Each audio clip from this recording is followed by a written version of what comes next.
കേരളത്തിലെ ടെലിവിഷൻ മാധ്യമരംഗം മുമ്പെങ്ങുമില്ലാത്ത വിധം വലിയൊരു പ്രതിസന്ധിയിലൂടെയും പരിവർത്തനത്തിലൂടെയുമാണ് കടന്നുപോകുന്നത്. ഒരു കാലത്ത് മലയാളികളുടെ സ്വീകരണ മുറികളിലെ അഭിവാജ്യ ഘടകമായിരുന്ന വാർത്താ ചാനലുകൾ ഇന്ന് കാഴ്ചക്കാരുടെ എണ്ണത്തിൽ വലിയ കുറവ് നേരിടുന്നു എന്നതാണ് ഏറ്റവും പുതിയ കണക്കുകൾ സൂചിപ്പിക്കുന്നത്.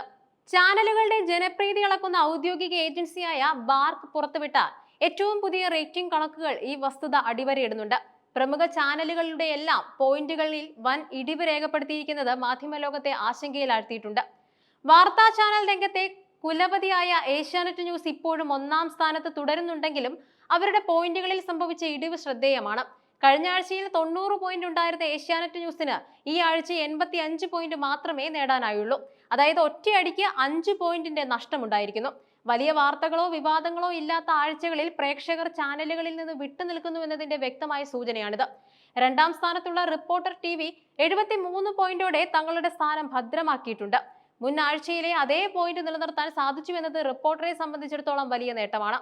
കാരണം മറ്റു ചാനലുകളെല്ലാം താഴേക്ക് പോകുമ്പോൾ തങ്ങളുടെ പ്രേക്ഷകരെ ചേർത്ത് പിടിക്കാൻ അവർക്ക് സാധിച്ചു. ഏഷ്യാനെറ്റ് ന്യൂസുമായുള്ള പോയിന്റ് വ്യത്യാസം കുറച്ചു കൊണ്ടുവരാൻ സാധിക്കുന്നത് റിപ്പോർട്ടർ TVക്ക് ഭാവിയിൽ വലിയ ആത്മവിശ്വാസം നൽകുന്ന ഘടകമാണ്. മൂന്നാം സ്ഥാനത്തുള്ള 24 ന്യൂസിന്റെ അവസ്ഥ ഏറെ പരിതാപകരമാണ്. ഒരു കാലത്ത് ഒന്നാം സ്ഥാനത്തിനായി കടുത്ത പോരാട്ടം നടത്തിയിരുന്ന 24 ഇപ്പോൾ 45 പോയിന്റിലേക്ക് ചുരുങ്ങിയിരിക്കുന്നു. കഴിഞ്ഞ ആഴ്ചത്തേക്കാൾ 3 പോയിന്റ് ഇടിവാണ് അവർക്ക് ലഭിച്ചിരിക്കുന്നത്. ചീഫ് എഡിറ്റർ ശ്രീകണ്ഠൻ നായർ നയിക്കുന്ന തമ്മിൽ പോലുള്ള ജനപ്രിയ പരിപാടികൾ ഉണ്ടായിട്ടും ചാനലിന്റെ മൊത്തത്തിലുള്ള റേറ്റിംഗ് താഴേക്ക് പോകുന്നത് ആശങ്കാജനകമാണ്. വാർത്താ ചാനലുകൾ നേരിടുന്ന ഏറ്റവും വലിയ വെല്ലുവിളി വാർത്തകളുടെ അഭാവമാണ്. വലിയ രാഷ്ട്രീയ കോളിളക്കങ്ങളോ പ്രകൃതി ദുരന്തങ്ങളോ ഇല്ലാത്ത സമയങ്ങളിൽ ചാനലുകൾക്ക് പ്രേക്ഷകരെ പിടിച്ചിരുത്താൻ കഴിയുന്നില്ല. വാർത്താ ചാനലുകളുടെ പ്രധാന ആകർഷണം വാർത്തകൾ തന്നെയാകണമെന്ന പാഠമാണ് ഈ റേറ്റിംഗ് കണക്കുകൾ നൽകുന്നത്. വെറും വിനോദ പരിപാടികളോ ചർച്ചകളോ കൊണ്ട് മാത്രം ഒരു വാർത്താ ചാനലിന് ദീർഘകാലം മുന്നോട്ട് പോകാൻ കഴിയില്ലെന്ന് 24ന്റെ അനുഭവം തെളിയിക്കുന്നുമുണ്ട്. മനോരമ ന്യൂസ് ഈ ആഴ്ച ചെറിയ തോതിലുള്ള തിരിച്ചുവരവ് നടത്തിയിട്ടുമുണ്ട്. കഴിഞ്ഞ ആഴ്ച 31 പോയിന്റ് ഉണ്ടായിരുന്ന അവർ 33 പോയിന്റിലേക്ക് ഉയർന്നു. ഇത് അവരെ 4ാം സ്ഥാനത്ത് ഉറപ്പിച്ചു നിർത്താൻ സഹായിച്ചു. എന്നാൽ 5ാം സ്ഥാനത്തുള്ള മാതൃഭൂമി ന്യൂസിനും 6ാം സ്ഥാനത്തുള്ള ന്യൂസ് മലയാളത്തിനും തിരിച്ചടികളാണ് നേരിടേണ്ടി വന്നത്.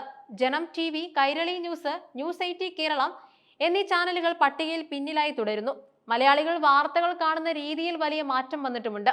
പണ്ട് വൈകുന്നേരത്തെ ചർച്ചകൾ കാണാൻ കുടുംബമായി TVക്ക് മുന്നിൽ ഇരുന്നവർ ഇന്ന് തങ്ങളുടെ സ്മാർട്ട് ഫോണുകളെയാണ് ആശ്രയിക്കുന്നത്. യൂട്യൂബ് ലൈവ് സ്ട്രീമിംഗും ഫേസ്ബുക്ക് വീഡിയോകളും ഇൻസ്റ്റഗ്രാം റീൽസും വഴി വാർത്തകൾ തത്സമയം പ്രേക്ഷകരിലേക്ക് എത്തുന്നു. TVക്ക് മുന്നിലിരിക്കാൻ സമയമില്ലാത്ത പുതുതലമുറ ഇത്തരം ഡിജിറ്റൽ പ്ലാറ്റ്ഫോമുകളെയാണ് ഇഷ്ടപ്പെടുന്നത്. ബാർക്ക് റേറ്റിംഗ് പ്രധാനമായും ടെലിവിഷൻ കാഴ്ചക്കാരെ മാത്രം അടിസ്ഥാനമാക്കിയുള്ളതായതുകൊണ്ട് ഡിജിറ്റൽ പ്ലാറ്റ്ഫോമുകളിലെ വലിയൊരു വിഭാഗം പ്രേക്ഷകരെ ഈ കണക്കുകളിൽ ഉൾപ്പെടുത്താൻ സാധിക്കുന്നില്ല എന്നതും വസ്തുതയാണ്.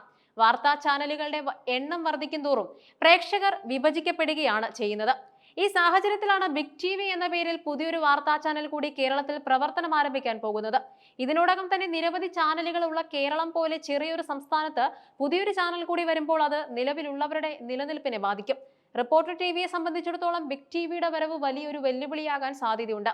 കാരണം റിപ്പോർട്ടറിന്റെ സമാനമായ ശൈലി പിന്തുടരുന്ന പുതിയ ചാനലുകൾ പ്രേക്ഷകരെ കവരാൻ ശ്രമിക്കും. എന്നിരുന്നാലും പകൽ സമയങ്ങളിൽ റിപ്പോർട്ടർ TV പുലർത്തുന്ന മേധാവിത്വം, പ്രത്യേകിച്ചും ഡോക്ടർ അരുൺകുമാർ നയിക്കുന്ന ഷോകൾ അവർക്കൊരു പരിരക്ഷ നൽകുന്നുണ്ട്. അവതാരകർ മാറുന്നത് റേറ്റിംഗിനെ ബാധിക്കുമോ എന്ന ആശങ്ക റിപ്പോർട്ടർ TVക്ക് ഉണ്ടായിരുന്നെങ്കിലും സുജിയ പാർവതി ചാനൽ വിട്ട ശേഷവും കാര്യമായ പോയിന്റ് നഷ്ടം സംഭവിക്കാത്തത് അവർക്ക് ആശ്വാസകരമാണ്. മലയാളം വാർത്താ ചാനൽ രംഗം ഇന്നൊരു ക്രോസ് റോഡിലാണ്. വെറും വാർത്തകൾക്കപ്പുറം വിശ്വസനീയവും വിശകലനാത്മകവുമായ ഉള്ളടക്കം നൽകാൻ ചാനലുകൾക്ക് കഴിയണം. ബഹളമയമായ ചർച്ചകളേക്കാൾ ഉപരിയായി ഗഹനമായ വാർത്താ റിപ്പോർട്ടുകൾ പ്രേക്ഷകർ ആഗ്രഹിക്കുന്നുണ്ട്. പുതിയ സാങ്കേതിക വിദ്യകളും അവതരണ ശൈലികളും പരീക്ഷിക്കുന്നതിനൊപ്പം തന്നെ വാർത്തയുടെ ഗുണനിലവാരം കാത്തുസൂക്ഷിക്കാൻ മാത്രമേ വരും കാലത്ത് ചാനലുകൾക്ക് നിലനിൽപ്പുള്ളൂ. വരാനിരിക്കുന്ന പുതിയ ചാനലുകൾ ഈ മത്സര രംഗത്തെ കൂടുതൽ കടുപ്പിക്കുമെന്ന കാര്യത്തിൽ തർക്കമില്ല.